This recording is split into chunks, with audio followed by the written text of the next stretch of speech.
For more than 10 years, their marriage had been a picture of calm and consistency, free of serious arguments or unrest. She was the kind of wife who gave warmth without asking, love without limits, and attention without needing to be reminded. Her husband cherished her deeply, holding her in the highest regard. Their quiet life took a sharp turn when she brought up something unexpected. She wanted to explore the idea of an open marriage. She explained that many of her close friends had embraced this modern relationship style, especially in 2024, and suggested they might try it too. Her husband didn't react with anger. He remained composed, listened closely, and tried to understand where she was coming from. He asked whether her friends had pushed her toward the idea, but she insisted the thought was her own. When he asked if she had someone specific she wanted to be with, she denied it, saying there was no one in mind. She promised that if the idea made him uncomfortable, she'd let it go, and things could stay as they were. Feeling conflicted, he asked for time to think. She respected that and gave him space. Over the next few days, he struggled with an uneasy feeling. Though she'd promised she wasn't seeing anyone, doubt crept in. He eventually decided to check her phone and computer, not to accuse her, but to find peace of mind. To his relief, there was nothing suspicious. No inappropriate texts, no signs of cheating. Yet, a strange tension lingered beneath the surface. After a week of reflection, he made up his mind. He told her he couldn't accept the idea of seeing other people, and more than that, he didn't want to be in a marriage where the idea was even entertained. He offered her the freedom to explore other relationships, hinting that separation might be the only option forward. Her reaction was instant and emotional. She broke down crying, pleading with him to reconsider. She told him she still loved him deeply and wanted nothing more than to save their marriage. But to him, something had shifted permanently. Just the fact that she had entertained such a proposal made him look at her differently. When she refused to move out, he chose to distance himself by relocating to the guest room. That space between them, both physical and emotional, only widened.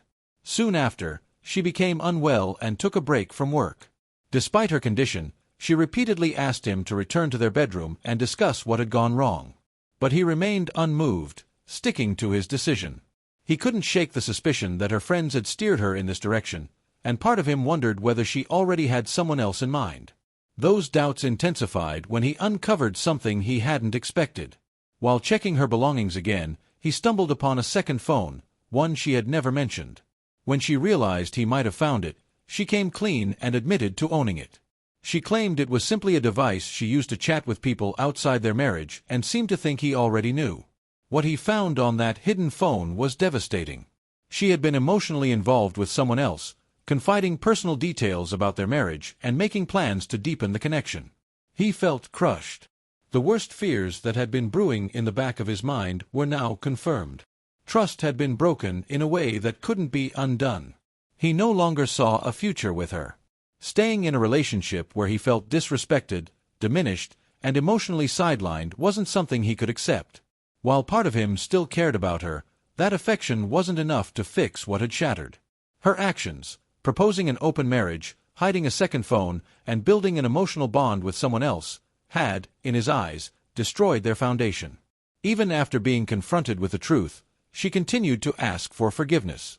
She promised to cut ties with the friends she now admitted had influenced her, and vowed to do anything to rebuild what was lost. But he couldn't go back. Deep down, he knew staying would only lead to more pain. He briefly thought about giving it another chance but realized the damage was too deep. The trust was gone, and without it, no relationship could survive. His self-worth demanded more than half-hearted promises and empty apologies. As if things weren't already heavy enough, tragedy soon struck. A close family member lost their life in a car crash. The grief that followed was suffocating. Already emotionally drained from his wife's betrayal, he couldn't bring himself to also manage her feelings. Despite his resistance, she insisted on organizing the funeral arrangements. She said the deceased had been like a son to her too and felt it was her place to help. But to him, her involvement felt intrusive, as if she were centering herself in his mourning. It pushed him even further away. That growing emotional chasm became impossible to bridge. He cut off all communication. He asked her to let him grieve alone. She didn't. Instead, she kept messaging him, accusing him of being cruel for shutting her out. Firm in his decision, he moved into a small apartment above the restaurant he owned. He took the ashes with him and gave clear instructions to his brother, who worked as the bar manager, not to let her near the place if she came looking. She tried calling, messaging, pleading, blaming him for taking the ashes, claiming he was punishing her unfairly. He blocked her everywhere. The door was closed. That final separation was the true beginning of the end. He was heartbroken, yes, but unwavering. There was no going back now. Her betrayal had dug too deep. His self-respect, his sense of dignity, and the need for peace had overtaken any feelings of love that remained. He knew divorce was inevitable. The only question was when. For now, he chose to grieve, quietly and on his own terms. He didn't care what others thought.